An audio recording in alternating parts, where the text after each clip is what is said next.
Hi ಸ್ನೇಹಿತರೆ, ಇವತ್ತು ನಾವು ತೊಂಡೆಕಾಯಿ ತೋಟಕ್ಕೆ ಬಂದಿದ್ದೀವಿ.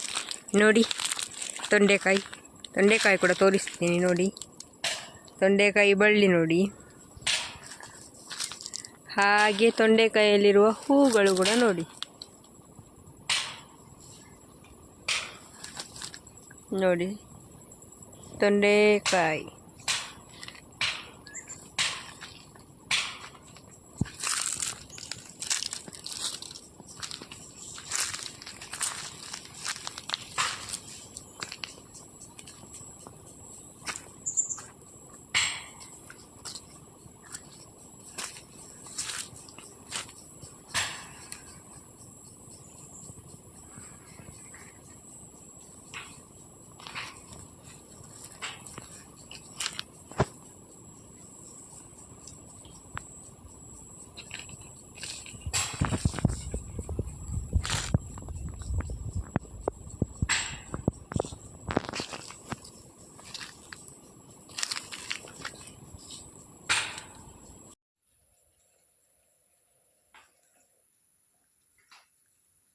ಇದು ಕ್ಯುಕುಂಬರ್ ಸೌತೆ ಆಯ್ತಾ, ಇದು ಸಾಂಬಾರಿಗೆ ಹಾಕ್ತಾರೆ. ಇದರ ಬಳ್ಳಿಯಲ್ಲಿ ಉಂಟಂತ ನಾನು ತೋರಿಸ್ತೀನಿ, ಬನ್ನಿ.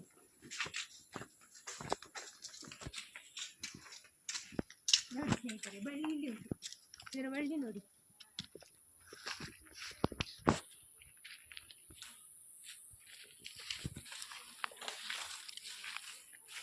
ನೋಡಿ ಅದರಲ್ಲಿ ಕೂಡ ಆಗಿದೆ, ಆಗ್ತಾ ಉಂಟು. ಇಲ್ಲಿ ಒಂದು ಉಂಟು ನೋಡಿ,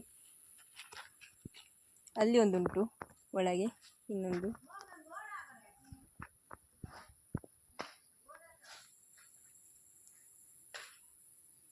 ಮತ್ತೆ ಇದ್ರ ನೋಡಿ, ಇಲ್ಲಿ ಹೂ ಆಗ್ತಾ ಉಂಟು. ಇಲ್ಲಿ ಒಂದು ಹೂ ಉಂಟು, ಅಲ್ಲಿ ಒಂದು ಹೂ ಉಂಟು ನೋಡಿ, ಹೂ. ಮತ್ತೆ ಬಳ್ಳಿ ನೋಡಿ ಎಷ್ಟು ಸುಂದರವಾಗಿದೆ.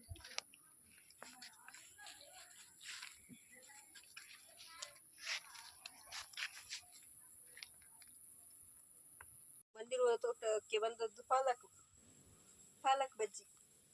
ಇದು ಸುಕ್ಕ ಮಾಡ್ತಾರೆ ನೋಡಿ, ಎಷ್ಟು ಚೆನ್ನಾಗಿ ಬೆಳೀತಾ ಉಂಟು ನೋಡಿ. ಅದಕ್ಕೆ ನೀರು ಹಾಕಿದ್ದಾರೆ,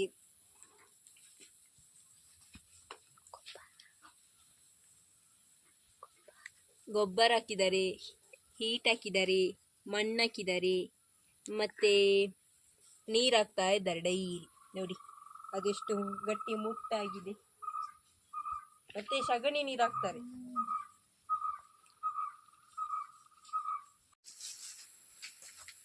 ಹಾಯ್ ಸ್ನೇಹಿತರೆ, ಈಗ ನಾವು ನಿಂತಿದ್ದು ಪಪ್ಪಾಯದ ಮರದ ಹತ್ರ.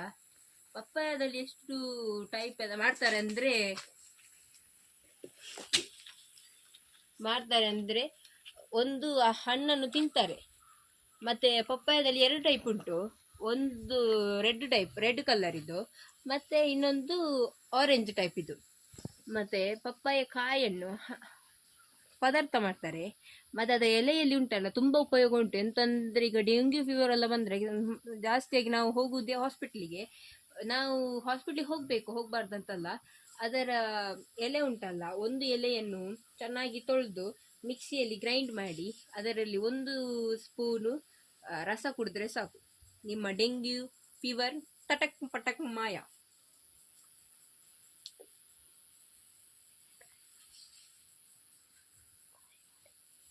ಹಾಗೆ ನೀವು ಒಮ್ಮೆ ಟ್ರೈ ಮಾಡಿ ನೋಡಿ. ನಾನು ಹೇಳಿದ್ದು ಉಪಯೋಗಕ್ಕೆ ಬಂದರೆ ಕಮೆಂಟ್ ಮಾಡಿ.